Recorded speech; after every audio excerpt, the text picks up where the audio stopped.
Hello world. Patricia O'Connor and one Frida Reba Darcy here. Yeah, right. I'll show you what's going on. I'm not going to go introducing no fake dogs. There we go. Frida Reba Darcy is in the house. It's at her station. I've got here for our amusement a few little black pines. One to show and a couple to work. Yeah, so that's kind of what's going on there. I've also still got a little bit of a mess from not before last. When we last did this, last time I did a video was Saturday night, and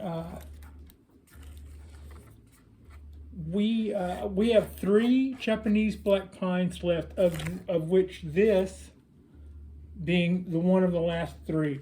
We are going to put a little bit of motion in that tree tonight. That will be the last thing we do. Probably the main thing we'll do. That'll be,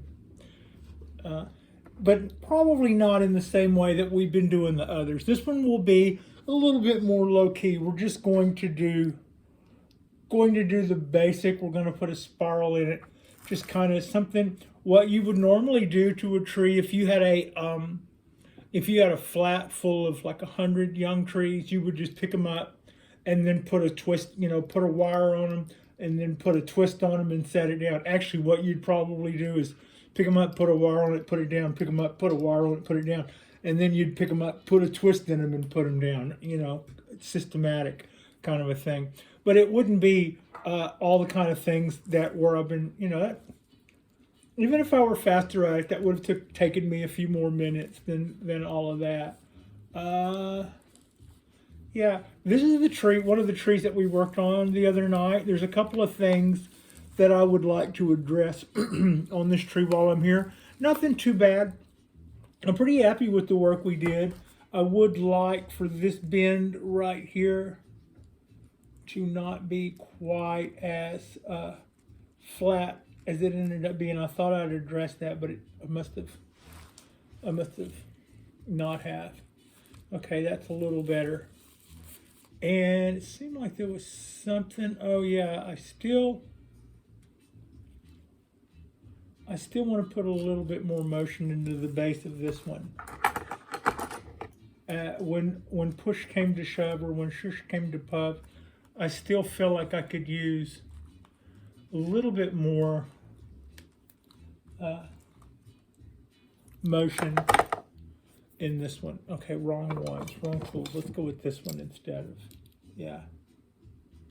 All right, so what I'm doing here is I'm grabbing this by the wire, and I'm going to give it just a little bit more of a twist. I think what's happening is I'm probably trying to push that into the ground, and it's not giving me enough room to make that bend, so we'll do that bend first. Yeah, Pat. Okay. And then I'm just giving this a little bit of support at the base here to make that bend. Get in there. All right. Get in there, Lewis, as I say. Now, also, what you haven't seen me do is address this. I know that is absolutely a really hard left angle straight up. That's fine. The top of it needs to be, if you dip that down, it could be a design. It could be done for aesthetic reasons, but I'm not doing it for aesthetic reasons. I'm going to let this go and run. At some point, these branches back here, or these, not branches, these bud sites back here, or back here before that hard hook up, could be our apex at some point. Not necessarily that shoot you see going straight up. There is a reason why that could be there. That could be like the tree slid down a hill or something, and then found a different lighting. I mean, I'm just trying. It found itself in a different lighting situation where all of a sudden straight up was the way to go. But I'm not really thinking that as a natural feature as much as I'm thinking of that as my future sacrifice branch. So as far as that's going to go, that's why I've got that guy doing that. Right now over here, I'm trying to clean up a little bit of this stuff using, you know, little bonsai.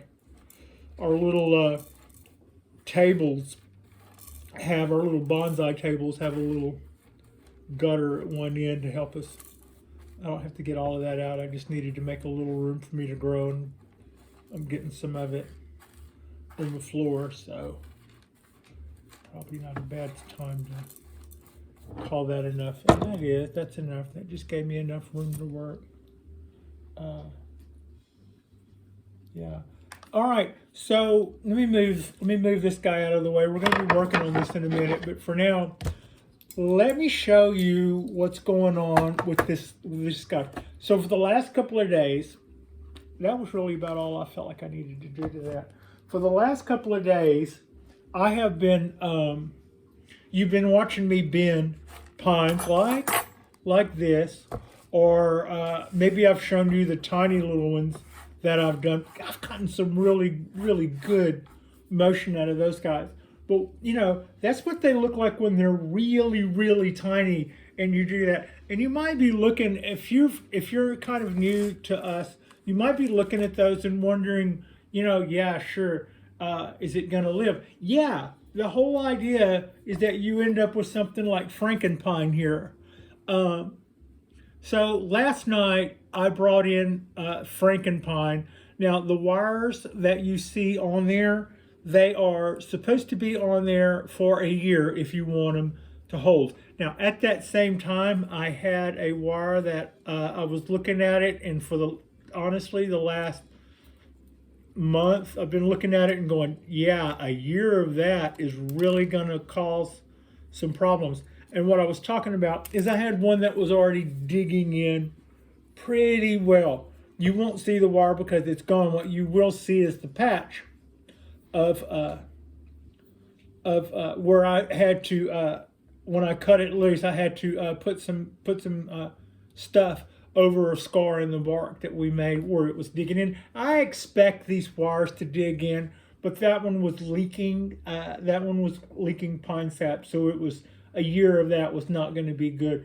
I decided to cut that off early. Also, I was thinking that that particular wire was squeezing the whole thing together this way, and so I cut it loose and watched to see if it hellaciously unfolded, and it had been on there for a fairly long while, and it looks to me like most of what I had asked that wire to do, it had achieved, in that the tree had already grown into that wire and was leaning in it and causing it to cut into the tree.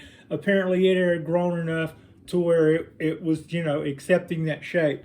So just to be on the safe side, I cut that wire out, and that still leaves us this one. Let's see if I'm pointing. This one right here.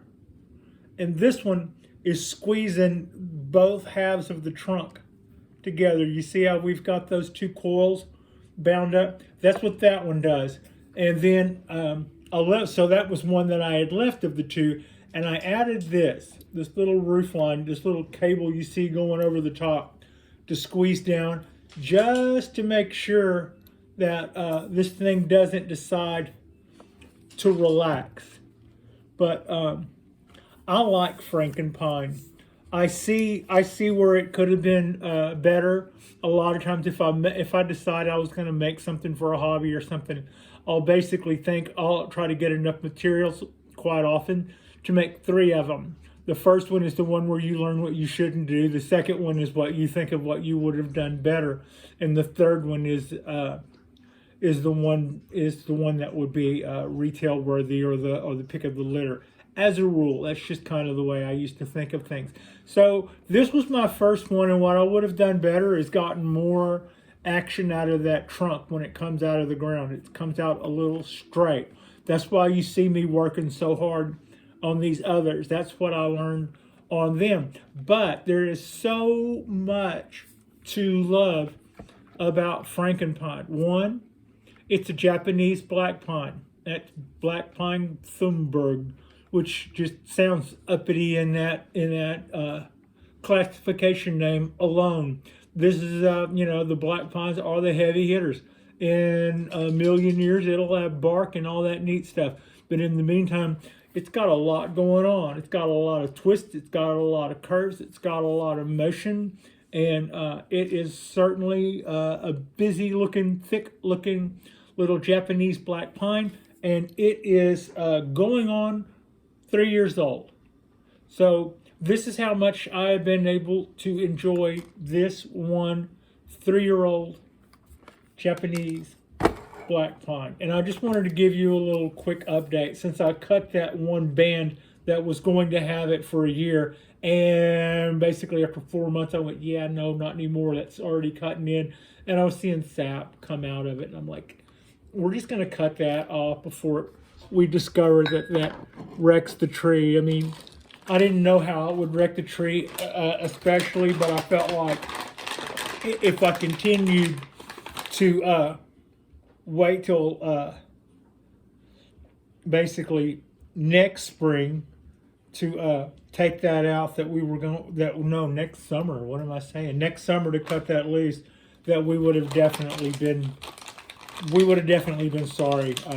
I think it probably would have hurt the trunk to have some big huge gash in it, which is what that probably would have been by that point. All right, so that's got it. I made a little bit of an adjustment to this one. I showed you what was up with Frankenpine.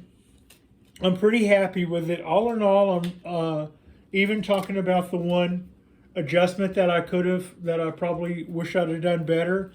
All in all, I'm really happy with the way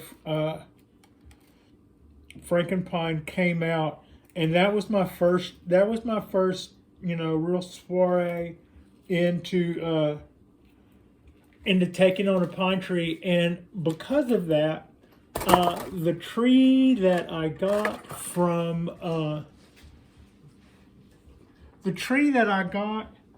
later, that came from Brussels, it was what you call your box tree, because it comes from a bonsai store, and it comes to you in a basic box. That tree could have been anything, but it looked like a mess, and I didn't know how really to go from what I was seeing to what I wanted. I just knew it didn't really look like a black pine maybe you would see in a nursery, but just happened to be sitting in a bonsai pot.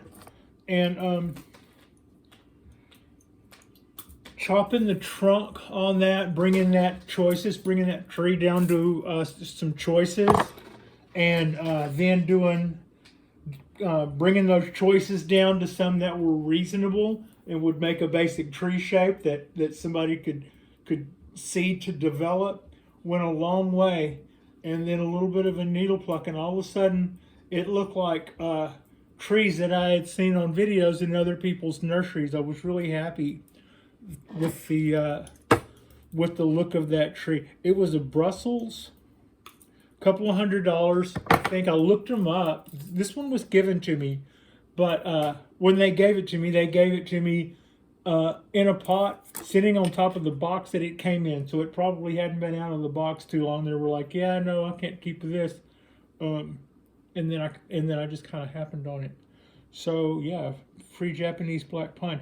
And I was thinking at the time, I didn't really appreciate it. I thought, wow, this is as starter trees goes, this is kind of lumpy looking, and I named it sweet potato because it kind of looked like something that just got pulled up out of the ground.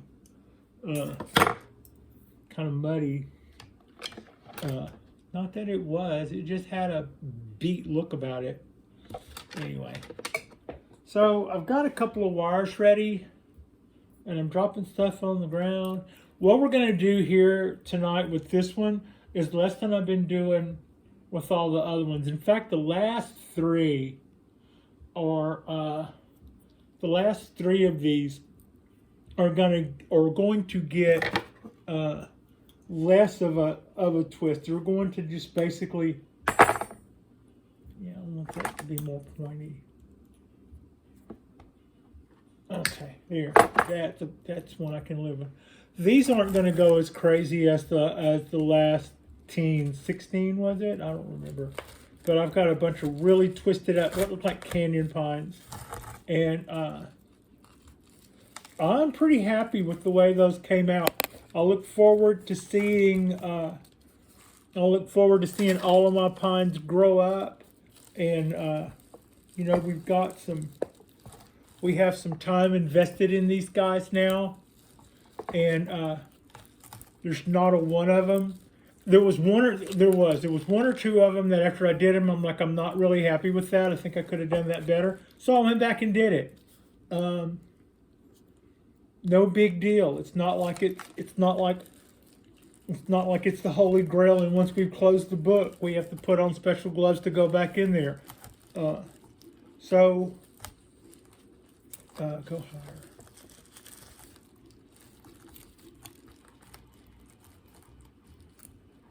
All of that, and I think that I learned a lot playing with those first 2 orders of 10.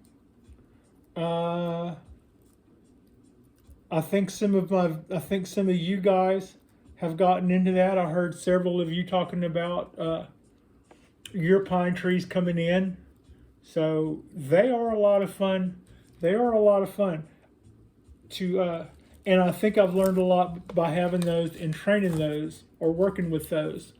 I would say they're probably training me. Yeah, I think that would be a fair statement.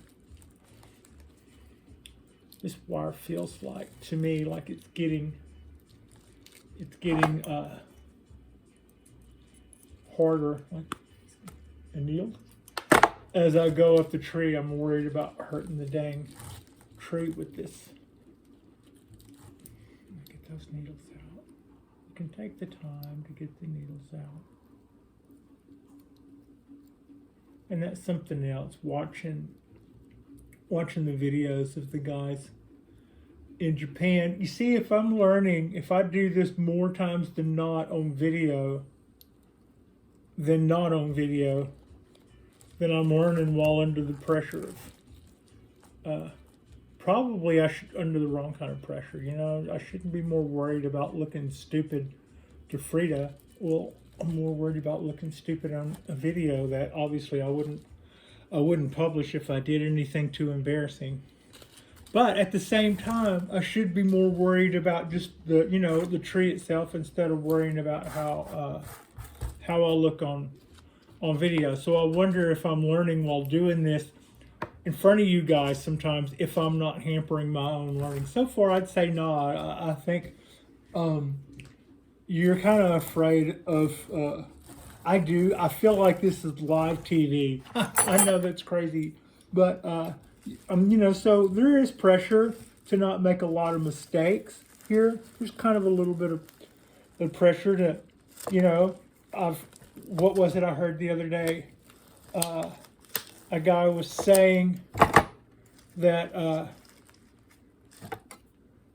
certain trees you can't cut them because they don't heal well. They take so long for their scars to heal that if you need to get rid of a branch, you need to tear it off. And so he was styling a tree for the doing a demonstration for his wife's flower club, I think is what he said. And trying to break off a limb, he snapped half of the trunk, and the rest of the demonstration was then about what he could do with one branch, because there wasn't hardly any tree left. So yeah, that'd be a bummer. Yeah, that'd be a bummer. But at the same time, right, so I got a little bit of motion into that guy. Now we're just going to come up here and kind of just do one of those. This is the bend that this tree would get if it were, this is how this would get if it were one of a couple of hundred trees in a flat. And I weren't acting like it was the only trees I'll ever have. Kind of the way I tend to do mine. But yeah, if you had like 100 of these to do before lunch or something, you wouldn't spend all the time, and they don't all end up coming out looking like this.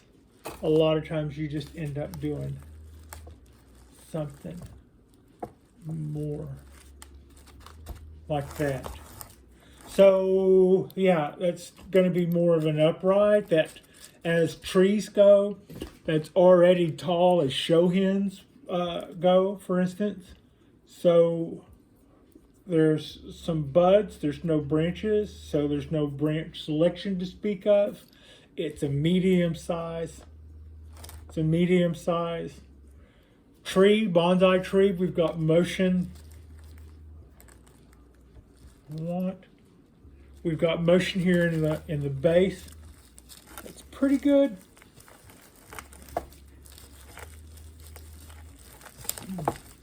That's pretty good. I want it down low. I don't need it to be a hellacious bend. I just want it to be bent down low. Yeah, so I just want it to do what it's doing there. Not just an angle, but actually bent when it comes out of the ground. Bend, darn you. So that's kind of what I was talking about, and that's kind of what we've got. So yeah, we're going to do that with the other two, I believe. And maybe one or two of those will might be a Bujin tree or something, you know. I might do a literati out of some of the more medium, taller trees. And probably in a couple of weeks we will be resuming our orders of 10, and I've already started looking. I found out my racks. I'm looking at different racks and different sizes. I first thought of just getting a whole bunch of exactly the same thing and seeing how they would line up, but they wouldn't line up on my balcony. So now I'm looking at square, smaller racks that are square proportions for the corners, and then filling in with the wider racks down the sides and front. So that's just something I've got to measure out. Also, this is, for me, this is Tuesday night. We're getting ready to have a holiday, and I probably will not do another drop between now and Thursday. And if I don't, you be sure and have yourself a fantastic holiday. I hope it is everything it can possibly be in the way of good and doesn't drive you too crazy. I know that sometimes that can happen too, but yeah, holidays are about family, for better or for worse, I suppose. And yeah, I just hope everybody has a really, really good holiday. And like and subscribe if you guys haven't already. I appreciate you, and Frida appreciates you. And I will probably see you guys again on, we'll pick up our weekend drops. We'll drop one on Saturday. Yeah. Thanks for watching.